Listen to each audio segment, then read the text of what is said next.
If everyone is ready, we'll go ahead and we'll get the press conference started this morning. Thank you everyone for coming out today. My name is Dave Rowland. I'm the Director of Litigation for the Freedom Center of Missouri. We are today announcing an important lawsuit involving the Mills family and the City of Hazelwood. The issue in this case revolves around what I have behind me, which is a cookie stand. As many people are aware, a traditional rite of passage in America is for children to set out lemonade or cookie stands in front of their homes and sell to passersby. That's what's been happening in Hazelwood. The Mills family for 6 years has every February and March for a few weeks, for a few hours each evening after school and before sunset, has been selling Girl Scout cookies as part of the annual fundraiser. This year, the City of Hazelwood sent a notice to the Mills family saying that it was in fact illegal for the girls to have their cookie stand out in front of their home. The Mills family believes that the Constitution protects citizens' rights to use their property in harmless ways, and there's nothing quite as harmless as selling cookies. So today, we're filing a lawsuit that questions the constitutionality of the city's efforts to prevent the Mills family from selling their cookies in front of their house. The way that we're going to proceed today, I'm going to say a little bit about the Freedom Center of Missouri and introduce our organization. Then I'll introduce Carolyn Mills. She'll have a few comments, and then we'll introduce the girls. They'll have a few comments. And following that, we'll take questions from anyone who's interested in asking them. The Freedom Center of Missouri is a brand new organization. We were founded 5 months ago by myself and my wife, and our goal is to research and litigate constitutional issues for the state of Missouri. We focus on both the U.S. Constitution and the Missouri Constitution, and we work in 5 key areas. The first is freedom of expression. The second is property rights. The third is economic liberty, or the right to earn a living in a harmless profession. The fourth is religious liberties, the right to worship and pursue your conscience. And the fifth is limited government more generally, dealing with the specific limitations on the governmental process from the Missouri Constitution.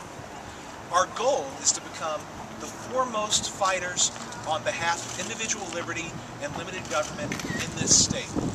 This is our 3rd case. We're very excited to be fighting on behalf of the Mills family, and we're thankful that all of you have shown interest in the work that we're doing. Now, I'll introduce Ms. Carolyn Mills.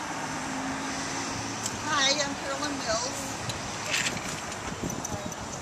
Hi, I'm Carolyn Mills, and we're here today to, me and my 2 daughters, Caitlin and Abigail, we're here to make a stance that it's our own personal property, our stance that we would like to, voice our opinion, but we think our constitutional rights have been violated, and we would like to change the law and so it's your property to do, as long as it's not harmless, be able to do and help others in their goal, the goals and so on. But anyway, I'd like to introduce my daughter Abigail. Take it away, Ab. All we're going to do is set those cookies. Trying to reach our goals for 1,000 boxes each. Now we did 1,000, which is 701. Got that letter in the mail, and we're like, oh, I'll be doing some cookies. Never happened before. Been doing it for 6 years, and it's been teaching us skills like community service skills and social skills, and probably help us in the long run. How many of the 1,700 boxes were sold in front of your house? All of them or something? All of them. Okay. Why are you taking part in the lawsuit today? What do you think is so accomplishing? So that we won't have any more problems in the future with selling cookies. That or other girls in the neighborhood or around will not have a problem selling cookies or anything for use. Okay. It's not like we were doing any anything wrong. We were just selling our Girl Scout cookies and trying to be model Girl Scouts. And I've learned a lot from this. I'm a lot better in math, and I've learned social skills and public speaking from all of this. Well, let me ask you this. What about the issue that we all have rights in the neighborhood, the people across the street have the right, under the zoning laws, to not see 1,000 cars or more driving by buying cookies, that it changes the character of the neighborhood? Well, the thing is, we have no reason to believe that there's been an increase in traffic on this street. With 1,700 boxes of Girl Scout cookies sold? Laddie Avenue is a fairly busy street in Hazelwood, and it's not like they're going out and advertising, trying to bring in business. They're simply sitting next to the road, and anyone who's interested can pull over and purchase the cookies. So as far as anyone knows, there hasn't been any increase in the level of traffic on the street. It's just a question that sometimes people pull over and get cookies instead of continuing to drive on. We don't think that there's any legitimate health or safety issue involved in this case. A lot of traffic accidents involve someone who stops and then they get rear-ended. I'm not aware of any traffic accidents that have happened as a result of Is there a potential for traffic accidents with all these people stopping? I don't believe so. Why not? I don't think that in a residential neighborhood at the speeds that people typically travel with the sight lines, especially in this neighborhood, I don't think that there's any legitimate concern that there's an increased risk of traffic accidents as a result of a roadside cookie stand like this. Now, what I understand is that there is existing zoning law that they overlooked because there had not been a complaint. So when somebody complained, they said, we're going to have to shut you down. What's unconstitutional about that zoning law that they're enforcing? Well, the question here, there are two questions. The first is whether the law that the city says it's enforcing actually applies. The law that they cited prohibits certain full occupations, and it names off those occupations. There are a number of similar occupations, like doing auto mechanic work or painting workers, things like that. All of the occupations that they name are jobs that people would do to earn a living. They're not, temporary, part-time, a couple of weeks out of the year roadside cookie stand. They're entirely different. So one of the questions in front of the court is, does this ordinance even apply to what they're doing? The second issue is whether a constitution that protects property rights allows the city to shut down something as simple and harmless as a cookie stand when there's no evidence that it's harming anyone. That's the question. 100 years ago, this would be a no-brainer. 100 years ago, it was clear that property rights meant unless you are harming somebody with the use of your property, you're allowed to do it. More recently, the presumption has been that the city gets to dictate what people do with their property. There are even certain cities in the state of Missouri that list what you are allowed to do with your property because everything else is prohibited. We think that that flies in the face of the very notion of constitutional protection for property rights. At some point, it ceases to be a right to use your property and it becomes a privilege that the government gives you. And that's what this case is questioning. It says, how far have we come as a country? Are we no longer protecting property rights in any significant way? Can cities shut down even something so harmless as a cookie stand? That's the question that this case is. Last question for me. What if the guy across the street says, I have a right to now look out the window and see a thin mint drive-through lane, 2 weeks out of the year in front of my house? So this is why we actually have a court system. In legal history, courts developed to adjudicate disputes between private citizens. If one citizen felt like they had been injured by an action taken by somebody else, the courts provided an opportunity to have that damage assessed and remedied. Okay?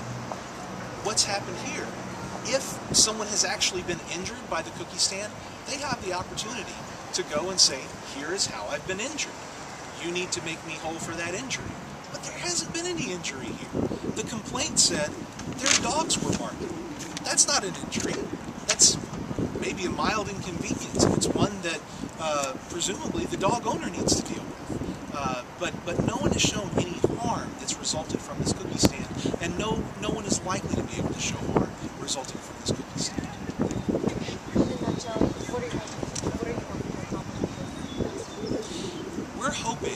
the city will realize that there is no threat to the public health or safety from roadside cookie stands like this, and that they'll fix the law.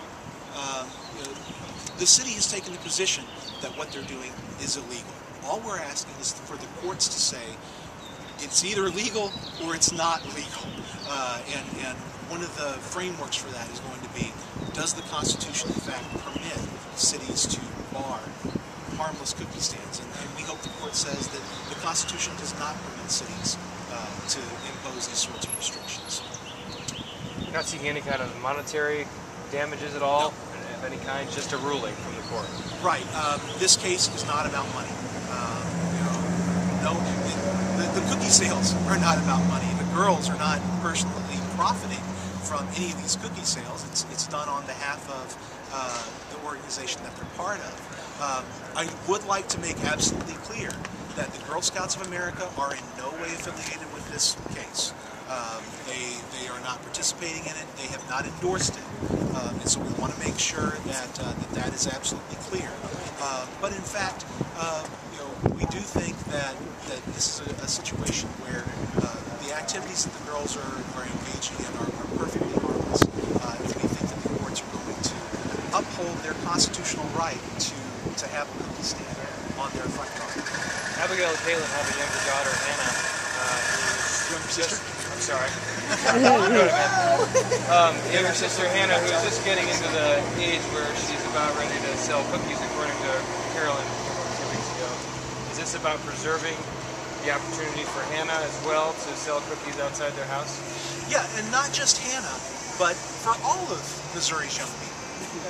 This is an issue that, if you look at the news over the last couple of years, it's become more and more prevalent. Every summer you see another city shutting down a child who's started a corner lemonade stand.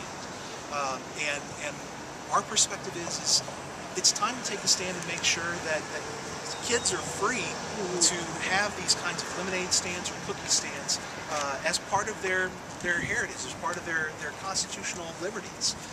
And so they're not just trying to preserve this opportunity for their little sister, they're trying to preserve it for all little sisters. Any legal precedent nationwide on your side? As far as I know, this precise issue has never been tested. As I said, over the last several years, there's been an uptick in the number of efforts to shut down lemonade stands and cookie stands. As far as we know, none of those cases have ever progressed up into the appellate levels. So if in fact the city maintains its position that the cookie stand is illegal, then we hope to press that issue and get courts to come to some sort of conclusion that will then be useful for citizens throughout the country. And just so I have my terms right, this is a civil lawsuit you're filing against the city of Payson. Yes, it's a civil lawsuit for declaratory judgment and asking for an injunction that will prevent the city from shutting down their cookie stand in the future. Well done. Thank you. Ladies, you did it for me. Thank you. I gotta go or I'll get a Clayton Can Park. I ask you a little bit? I like what you said. So, if you don't mind reiterating, why are you putting over the competition?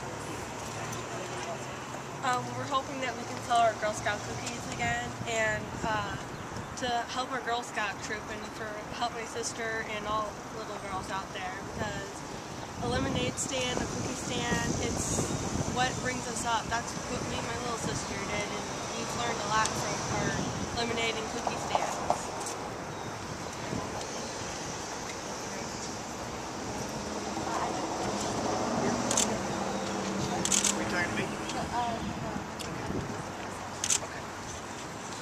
Can I ask you a question just so we can Sure. write it down? Go straight up.